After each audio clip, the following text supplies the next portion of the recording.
فرزند زہرا یہ حالات برے ہیں۔ کاشانۂ بصیرت ایک ایسا مکمل یوٹیوب چینل جس پر محروم بصارت کے لیے بالخصوص اور تمام افراد کے لیے بالعموم سینکڑوں کی تعداد میں اسلامی کتب دستیاب ہیں۔ لہذا گزارش ہے کہ آپ اپنی ذمہ داری نبھاتے ہوئے کاشانۂ بصیرت کو سبسکرائب کرنے کے ساتھ ساتھ بیل آئیکن کو پریس کیجیے تاکہ آپ علم کے حصول کے ساتھ ساتھ مذہب اہل بیت کی اشاعت میں بھی اہم کردار ادا کرتے رہیں۔ کاشانۂ بصیرت، کاشانۂ بصیرت، کاشانۂ بصیرت۔ فرزند زہرا یہ حالات برے ہیں۔ اعوذ باللہ من الشیطان الرجیم، بسم اللہ الرحمن الرحیم۔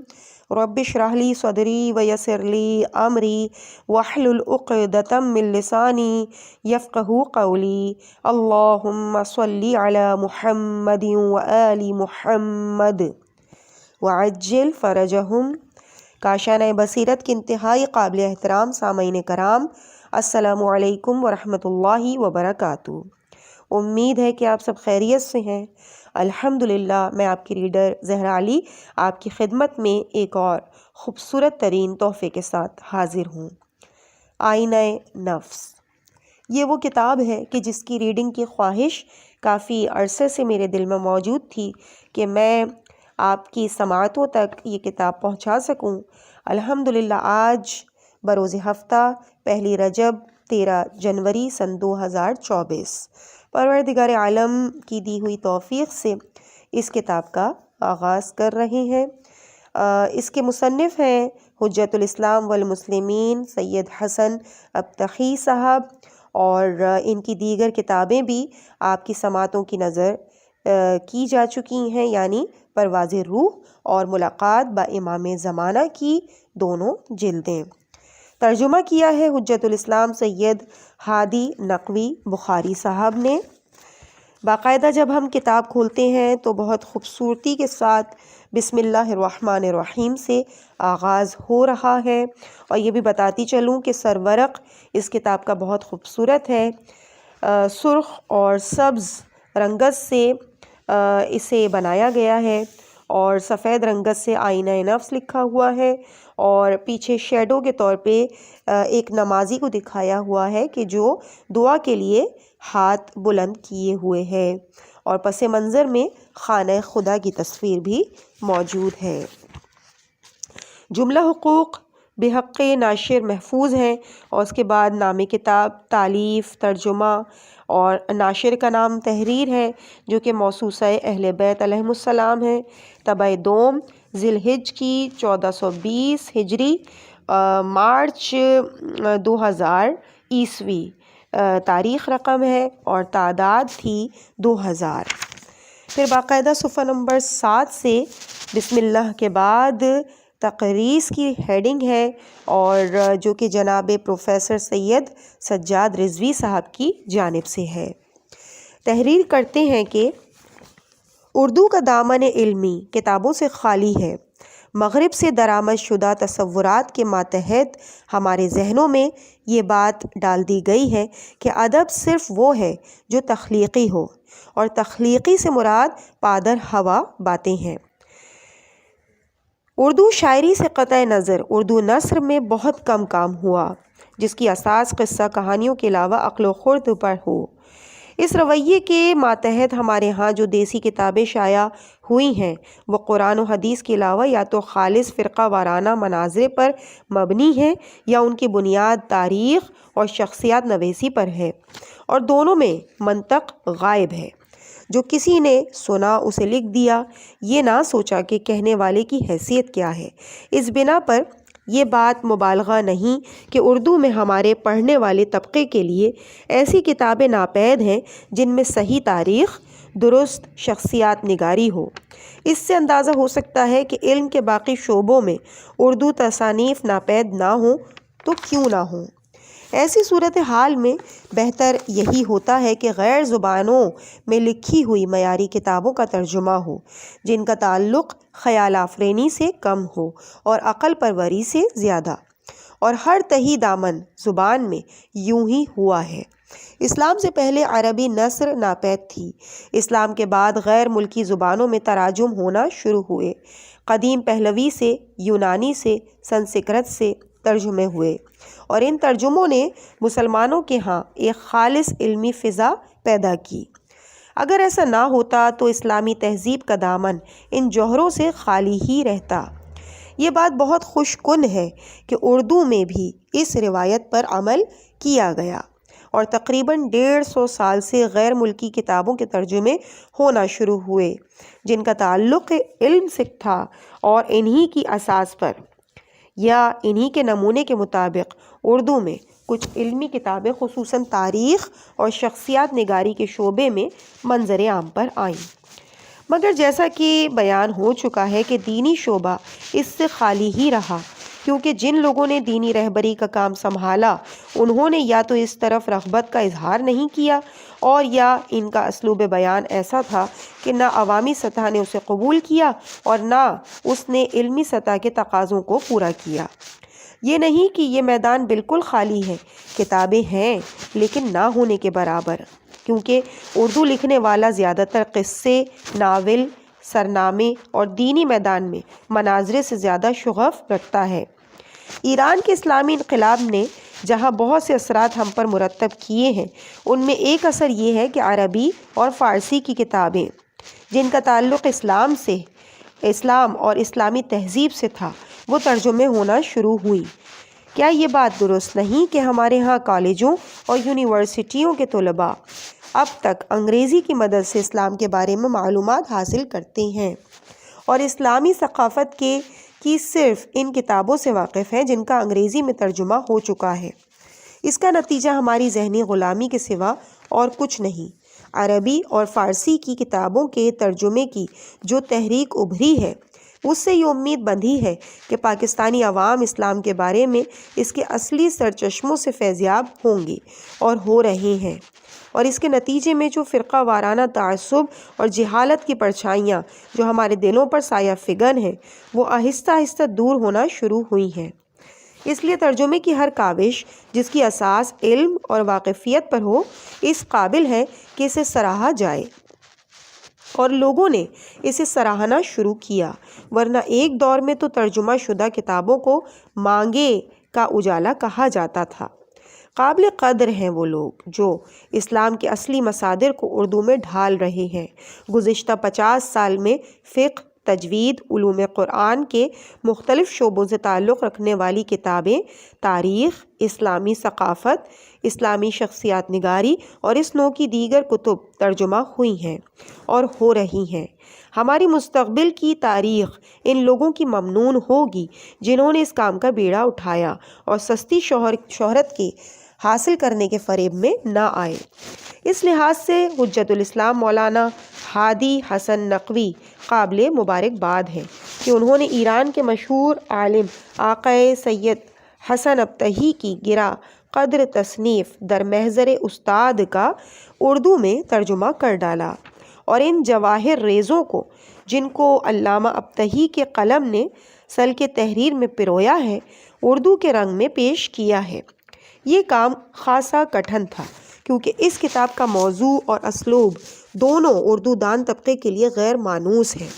موضوع اس کا مختصر لفظوں میں عرفان و آگہی ہے، جس میں انسان کی نفسیاتی اور روحانی ضرورتوں پر ایسے انداز میں روشنی ڈالی گئی ہے جو دلچسپ بھی ہے اور روح کی گہرائیوں تک پہنچنے والا بھی ہے۔ مولانا ہادی حسن نقوی کی کاوش یوں قابل داد ہے کہ کتابیں زیر نظر کے شائع ہونے سے پہلے اس قسم کی کوئی کتاب کم از کم راقم کی نگاہ سے نہیں گزری جس میں انسان کی سیرت و کردار کو چمکانے کا سامان بھی ہو اور روح کو فروزہ کرنے کا انداز بھی۔ اس کتاب کے اسلوب جیسا کہ بیان ہو چکا ہے اردو میں عام طور پر رائج نہیں۔ مصنف نے اخلاقیات اور عرفان کے مسائل کو اصطلاحی زبان میں بیان کرنے کی بجائے ایک ایسا انداز اختیار کیا ہے کہ سب کچھ کہہ بھی گئے لیکن کڑی اصطلاحوں کے چکر میں ڈالنے کی بجائے طریقہ یہ اختیار کیا کہ بات دل میں اترتی چلی جائے اور دماغ پر بوجھ نہ پڑے۔ سیرت و کردار کو اخلاقیات کے نقطۂ نظر سے سنوارنے اور سجانے کا کام قوموں کی انسانی ترقی کے لیے بے حد ضروری ہے۔ مادی ترقی کا وجود نسبتاً آسان ہے، لیکن اس مادی ترقی کی سطح کو انسانی اور روحانی بلندیوں تک پہنچانا خاصا مشکل کام ہے۔ یہ بدقسمتی سے اس دور میں جب ترقی کا لفظ استعمال ہوتا ہے تو اس سے مراد مادی ترقی ہوتی ہے، مگر ہماری قدیم تہذیبی روایات میں جہاں مادی ترقی کو فراموش نہیں کیا گیا، وہاں ماورائے مادہ بلندیوں کا سراغ لگانے کی ضرورت پر بھی زور دیا گیا۔ امیر المومنین علیہ السلام کا مشہور قول ہے کہ مال جمع کرنے والے چلتے پھرتے مردے ہیں، مگر اہل علم حیات جاوداں رکھتے ہیں۔ ان کی شکلیں آنکھوں سے اوجھل ہو جاتی ہیں، مگر ان کی مثالی زندگی دلوں کی تاریکیوں کو دور کرتی رہتی ہے۔ اس طرح جناب امیر علیہ السلام ہی کا قول کہ زہد یہ نہیں کہ تیرے پاس کچھ نہ ہو، بلکہ زہد یہ ہے کہ مادی اشیاء تجھے اپنا غلام نہ بنا لے۔ پھر انہی کا ارشاد ہے کہ تو صرف ان چیزوں کا مالک ہے جن کو تو اپنے ساتھ لے جائے گا، باقی چیزیں تیری نہیں ہیں، کسی سے تجھ تک پہنچ گئی ہیں اور تیرے بعد کوئی اور شخص ان پر قابض اور متصرف ہوگا۔ اسی قسم کی حکمت آفریں باتیں انسان کو لبھاتی ہیں کہ وہ مادیات کی سطح سے ابھر کر اور بشری تقاضوں سے گزر کر انسانی منزلوں کو حاصل کرے۔ مولانا ہادی حسن نقوی نے اس کتاب کا ترجمہ کر کے اہل علم و خرد پر احسان کیا ہے کہ ان کو اس راہ کی خبر دی جسے فارسی میں تلاش کیا گیا اور جو راہ بشر کو انسان بناتی ہے، ایسا انسان جس کو دنیا اور آخرت میں خسارہ نہیں ہوتا بلکہ دونوں زندگیوں میں حسنات ہی اس کے قلب و نظر کی زینت بنتی ہیں۔ خدا مولانا ہادی نقوی کو مزید ہمت دے کہ وہ اس قسم کی کتابیں پڑھ کر اردو دان طبقے کو ان سے آشنا کریں، آمین۔ پروفیسر سید سجاد رضوی صاحب۔ اس کے بعد پیج نمبر 13 سے باقاعدہ تعارف کا آغاز ہو رہا ہے، جو کہ حجت الاسلام سید ہادی نقوی بخاری صاحب کی جانب سے ہے۔ بسم اللہ الرحمن الرحیم۔ قارئین کرام، یہ کتاب جو آپ کے ہاتھوں میں ہے فارسی کی کتاب در محضر استاد کا ترجمہ ہے۔ کتاب کے فاضل مصنف کا نام نامی عزت مآب جناب سید حسن ابتہی ہے۔ معاصر علماء میں آپ کا مقام نمایاں اور ممتاز ہے۔ اگرچہ اصطلاحی طور پر آپ آیت اللہ یعنی مجتہد صاحب فتویٰ نہیں سمجھے جاتے اور نہ ہی دنیا میں معاصر مراجع عظام کی طرح آپ کا کوئی مقلد ہے، لیکن آپ کی مقبولیت عامہ اور ہر دل عزیزی کسی بھی مرجع سے کم نہیں ہے۔ ایک عالم آپ کا مداح اور عقیدت مند ہے۔ آپ کی پرکشش شخصیت، دل فریب انداز رفاقت، دل نشیں طرز بیاں، فطری استدلال، جاذب طبیعت برتاؤ، سادہ اٹھنا بیٹھنا اور بغیر تکلف اور رکھ رکھاؤ طرز زندگی انسان کو چند ہی دنوں میں آپ کا گرویدہ بنا دیتی ہے۔ آپ غضب کے انسان شناس ہیں۔ جہاں کہیں کوئی مخلص طالب علم نظر آیا، ماہر گلچین کی طرح آپ نے اس کو اپنے حلقہ ارادت میں شامل کر لیا، اپنا سب کچھ اس کا فرش راہ کر دیا، کوئی اجنبیت غیریت اور دوئی محسوس ہی نہیں ہونے دی۔ غرض یہ اس طرح سے اس کو اپنایا کہ وہ بیچارہ اپنا سب کچھ ہار دینے پر مجبور ہو گیا۔ بات کو اس کی تمام مادی اور روحانی اور دنیاوی اور اخروی ضروریات کا یوں خیال رکھا جیسے کوئی ولی اور سرپرست رکھا کرتا ہے۔ آپ سے میری پہلی ملاقات سن 1975 عیسوی میں ہوئی۔ ماہ مبارک رمضان کے دن تھے۔ طالب علمی کے دوران میرا معمول تھا کہ ہر سال ماہ مبارک رمضان کے دوران 15 روزے حوزہ العلمیہ قم گزارتا اور اس کے بعد مشہد مقدس چلا جاتا۔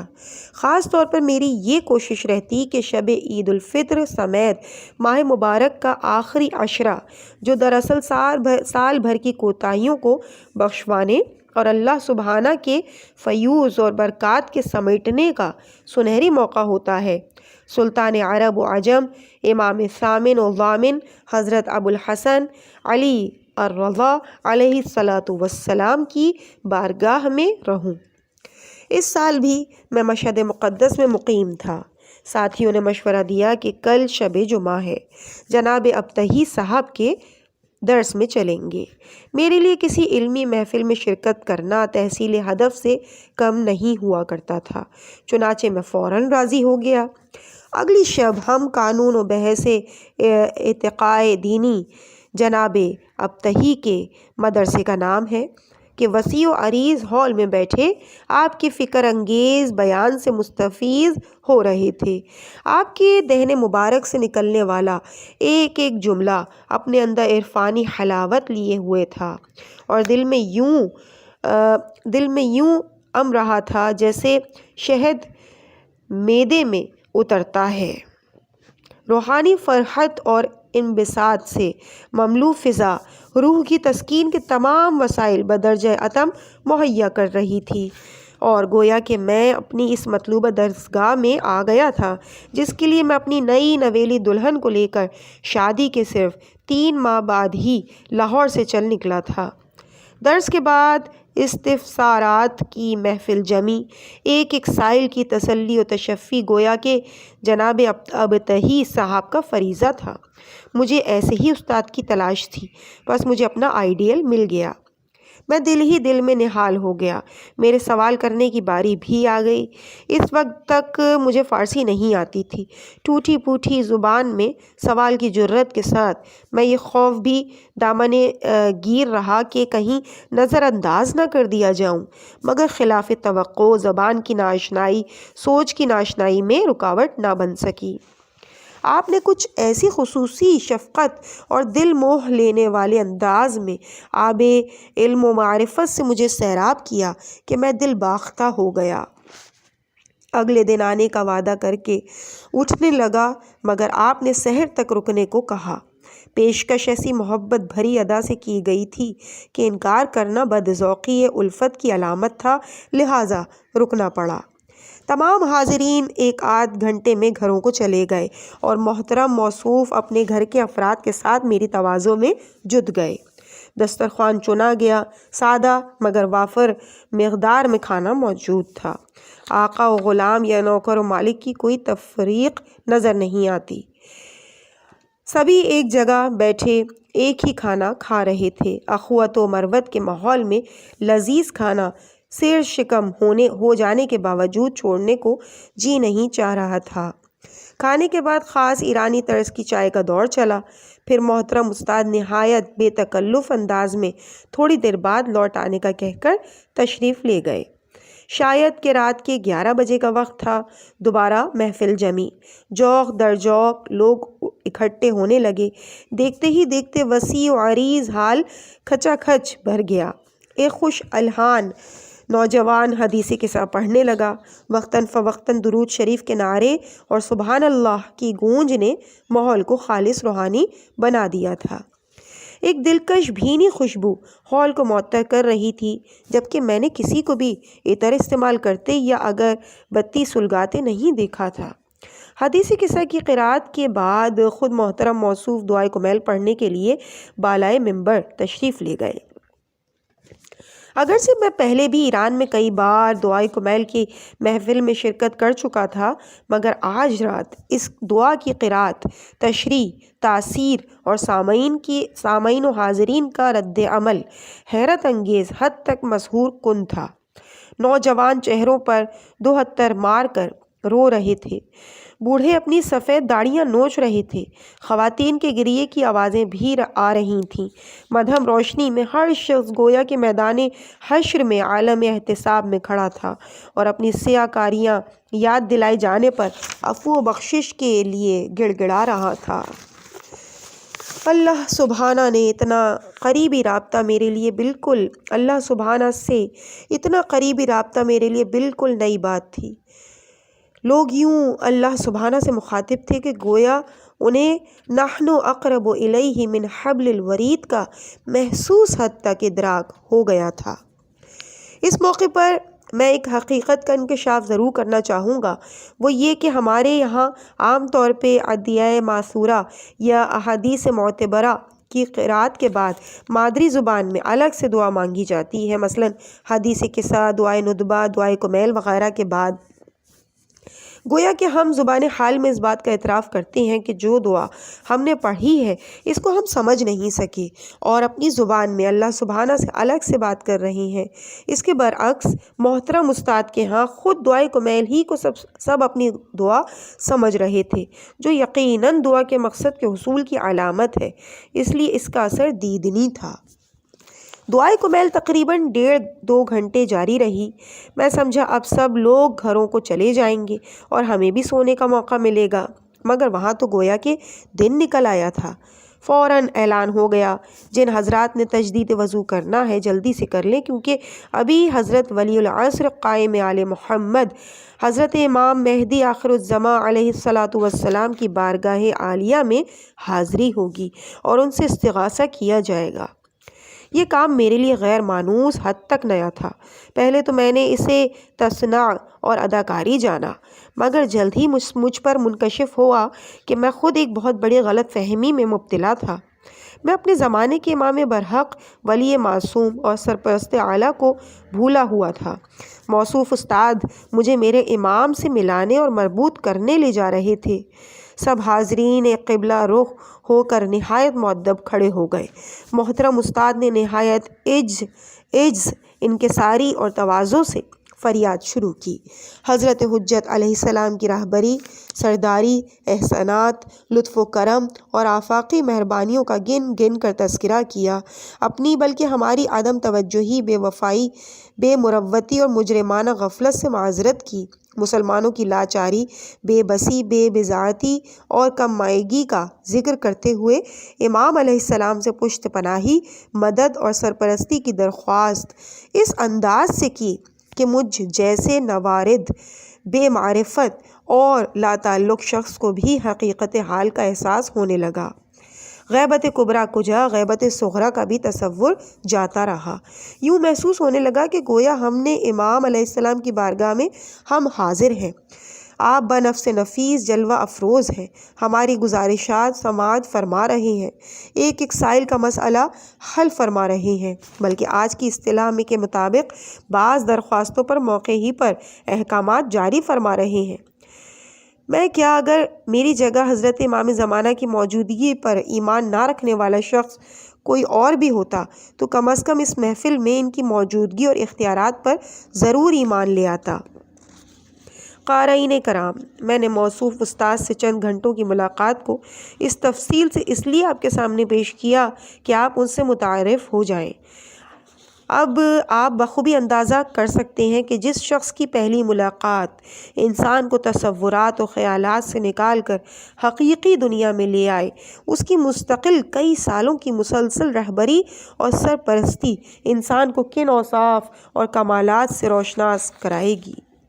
محترم استاد کے بارے میں مختصر طور پر صرف یہی کہا جا سکتا ہے کہ وہ انسان کو اسی دنیا میں انہی مادی حواس و اعضاء کے ساتھ نہ صرف بارگاہ حضرت حجت علیہ السلام میں لے جاتے ہیں، بلکہ بارگاہ حضرت سید الشہداء، مظلوم کربلا، روحی و ارواح العالمین کی بارگاہ حضرت رسول اعظم جناب محمد مصطفیٰ صلی اللہ علیہ وآلہ وسلم، حتیٰ کہ بارگاہ ذات باری تعالی عز و جل تک لے جاتے ہیں۔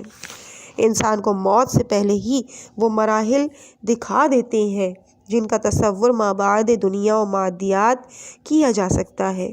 محترم استاد اپنے شاگردوں کو پڑھاتے نہیں بلکہ تربیت کرتے ہیں۔ آپ کی طرف سے دیا جانے والا علم صرف کہنے سننے کی حد تک محدود نہیں ہوتا بلکہ کر کے دکھانے اور محسوس کرنے کی حد تک لے جاتا ہے۔